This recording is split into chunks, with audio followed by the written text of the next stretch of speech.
What up, Sauce Gang, and welcome back to the channel. Hot Sauce Beats here with a banger FNAF reaction for you. As you guys know, the FNAF movie's officially out, and I've been waiting for someone to do some spoilers and Easter eggs and lore on it, and Dawko has just dropped things you missed in the FNAF movie spoilers. Now, yes, chat, hey, if you've not seen the movie yet and you don't want to be spoiled, maybe come back to this later, because I'm guessing it's going to contain a lot of spoilers.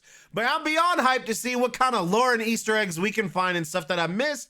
But before we jump in this show, Dawko some love by subscribing to his channel. And if you enjoy my reaction, please smash that subscribe button. It's absolutely free and it greatly helps out the channel. But enough talking. Let's get to reacting and roll that bomb-ass intro. Hot Sauce Beats is finally here. Hot Sauce Beats is finally here. Eat, sleep, make beats. Eat, sleep, make beats. Hot Sauce Beats. Woo-hoo. Oh, let's learn some Easter eggs, please.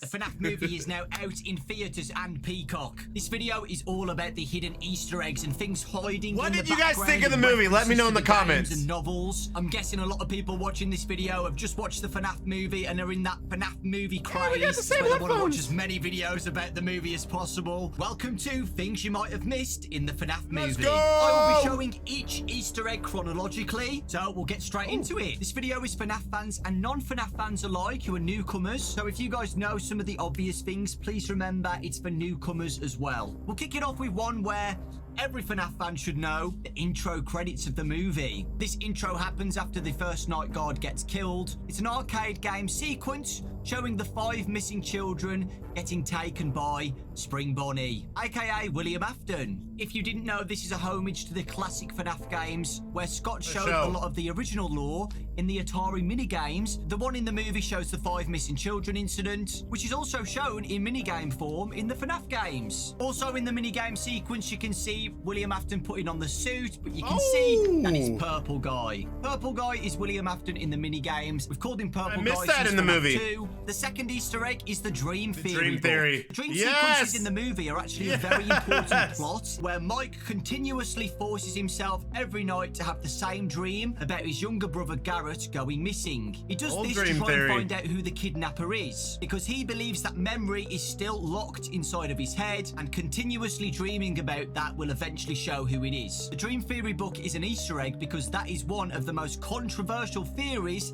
in the FNAF fanbase. People hated it the first 4 games. Games are all just a dream. None of the events that happen in those games actually happen. They're all just dreams inside Michael Afton's head. It was pretty funny to see it in the movie. In Steve Raglan's office, I think all of us FNAF fans chuckled when we saw the Dream Theory book. On the set of keys, however, is a lucky rabbit's foot. I thought this was a really cool small detail, clearly hinting that Steve Raglan is the yellow rabbit. The next one takes place where Mike is talking to the doctor. If you look at the blackboard behind them, you see some very key specific words. Fox, Bear, bunny, fox, bear. and chick. Those obviously represent Freddy, Bonnie, Foxy, and Chica, the animatronics in the little movie. Easter egg there. I didn't But if you catch look at that the either. second one, it says puppet.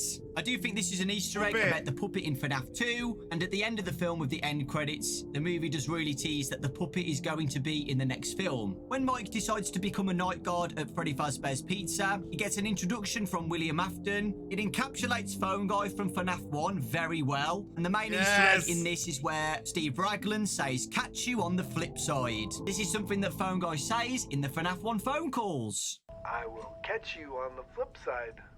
Okay, I'll leave you to it. See you on the flip side.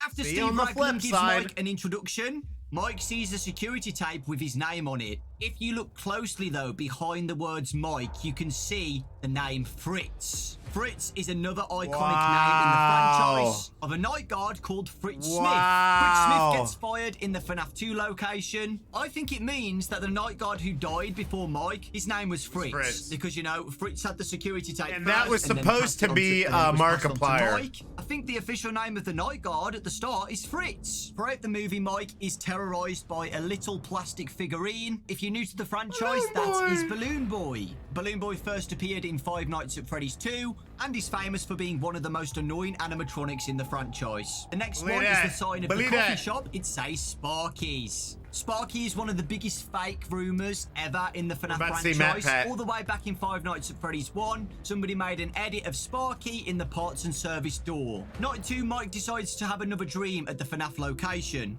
If you look closely at the kids' faces of Bonnie and Freddy, their faces begin to blur. This happens later on with Chica and Foxy as well on the later dream sequences. The kids have been dead for over 20 years now, guys. I think it's trying to show that the kids are starting to lose their identities because it's been so long that they've been lost and trapped, that they're starting to lose their identities and becoming more and more trapped in the animatronics and becoming the animatronic. Straight after this, in the office mirror, you see It's Me. It's Me is a very iconic line in the Five Nights at Freddy's franchise, specifically in Five Nights at Freddy's 1, but you do see it in FNAF 2 as well. Sometimes you see It's Me with the hallucinations, and Foxy's sign changes to It's Me. When the thugs break into the pizzeria, you see a shot of the hidden endoskeleton in the background. When I went to the movie set, the crew called this endoskeleton Tina. Tina's supposed to be hidden in a lot more shots throughout the film. Do you guys find Tina anywhere else? Please let me know in the comment section. The next one that I didn't notice at the screening is when the cupcakes in the fridge, you can see Chica in the background walking to the kitchen behind the fan. I didn't notice that the first time watching, so I'm guessing some of you guys didn't notice that as well. I just thought it was a nice little detail. All of the deaths of the thugs are notorious locations from Five Nights at Freddy's 1. Chica kills someone in the kitchen.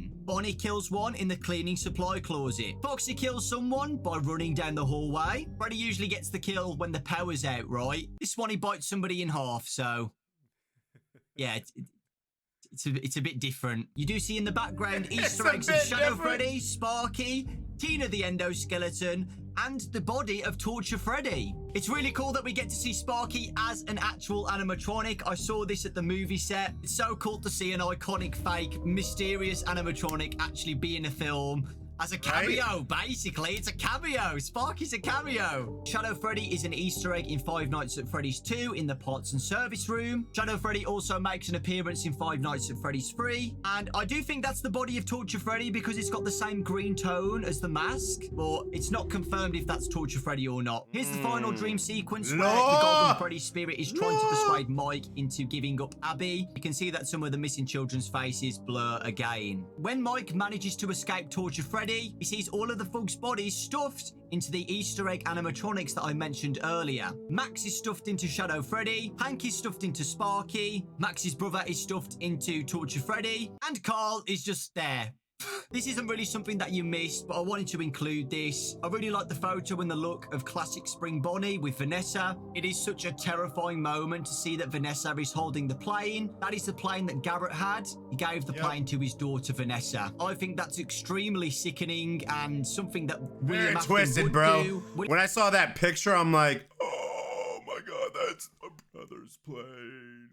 That's the brother's plane. William Afton treats that plane as a trophy. Serial killers like having trophies of their kills. The fact that he gave that trophy to Vanessa to play with is terrifying. The other thing to mention is the doll springlock suit in the movie. That is actually a doll in the FNAF books. There's a book called 1:35 AM about this doll called Ella. Ella the doll is also in the Silver Eyes trilogy. This is the first time Ella the doll is represented as a springlock suit. I would treat it as a little Easter egg, and Scott decided to use Ella's design as the springlock suit for the movie. If you haven't read The Silver Eyes, there are two scenes in the climax of the film that are very similar to the books. Number one is when Abby is hiding behind the arcade cabinet. That is actually the first scene of The Silver Eyes, where the main character in the book, Charlie, is dreaming about literally. Look at that. Same. Away from Foxy behind an arcade cabinet. That is literally how it happens in the movie, where Abby is hiding from Foxy in the arcade area. If you don't know anything about Five Nights at Freddy's, you heard William Afton say, "I always come back." You probably thought that scene was pretty goofy and you had no idea why he would randomly say that. That is an iconic line that William Afton says in the FNAF franchise. I always come back. And throughout the games and throughout the lore of the story, William Afton always comes back. William Afton in the games gets spring locked and he comes back as Springtrap, where he's dead inside the suit, but he's still controlling it. And even after that, he comes back again and again and again. William Afton always comes back. It was really cool as a FNAF fan to hear William Afton say that. I can understand why people would think it's a bit goofy. William Afton knows everything about the ghost kids possessing the animatronics, and he knows if he's going to die in this Spring Bonnie suit, he's going to come back possessing that Spring Bonnie suit. The next Silver Eyes connection. After when William Afton gets springlocked, the animatronics drag him away into the shadows. This is exactly what happens in the Silver Eyes book as well. The difference is that the main character, Charlie flips a switch on the Spring Bonnie suit that triggers the springlocks, killing William Afton, and the animatronics drag him away. The difference is with the movie is that the animatronics kill William Afton instead. After the movie is finished, we get a mid-credit scene of Corey Pension with Balloon Boy once again. Is it a hint that Balloon Boy is going to be in the next movie? After the mid-credit scene, this definitely confirms that somebody very specific is going to be in the next movie. After the mid-credit scene, Grandfather's Clock starts to play in the credits.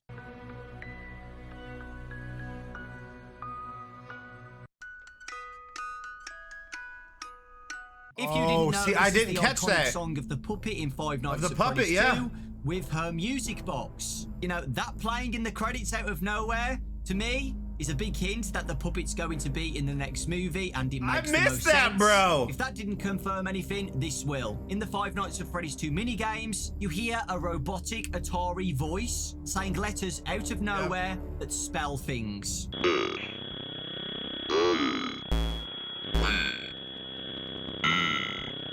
One of them is Save Them. Scott and Blumhouse used the same voice to tease what's coming next. C-O-M-E-F-I-N-D-M-E. The robotic voice says, "Come find me." Let's Who is go! that referring to exactly? We don't know 100%, but we can theorize and assume that this is about the puppet. It looks like the next movie is going to be about the Fnaf 2 location. If you don't know who the puppet is in the games, the puppet is the first victim killed by William Afton, who possesses an animatronic puppet. This puppet then gives life to the other victims in the future, giving them life as the animatronics. I don't know if they're going to go with the same plot with the movies, where the puppet's the original victim, and that's how they got life with the animatronic suits. It's too early to know. The Come Find Me definitely seems to be about the puppet. It could be William Afton because he's trapped inside the supply closet and he's saying "come find me," so somebody finds him and gets him out of there.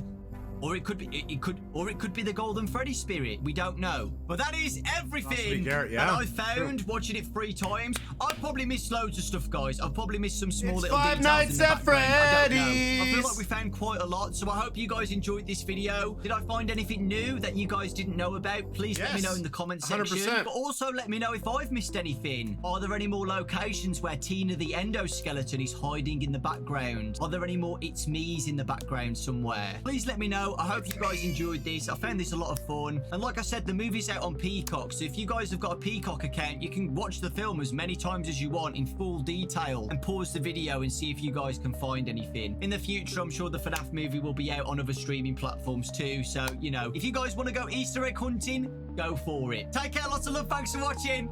And I'll see you all next time. Let's go, Dawko. Let me bring you in, Sauce Gang. Dude. This is what I was waiting for, fam. So again, let me know if you guys have seen the movie in the comments and what you guys thought.